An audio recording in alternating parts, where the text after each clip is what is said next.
বড় বড় রাজমহলের চূড়া, ইমারতের চূড়া কত সুন্দর হয়, তাই না?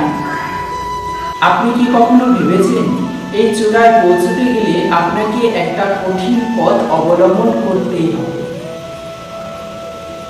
সেই চূড়ায় পৌঁছে দীপ্তি অর্জন করার জন্য আপনাকে পৃথিবীতে পা ফেলতেই হবে, একটা কঠিন পথ অবলম্বন করতেই হবে। এখন আপনি যদি সেই কঠিন পথে না গিয়ে পৃথিবীর সাহায্য ছাড়াই শুধু উচ্চতার দিকে ছোটেন, তাহলে আপনি সর্বদা অসফল হবেন।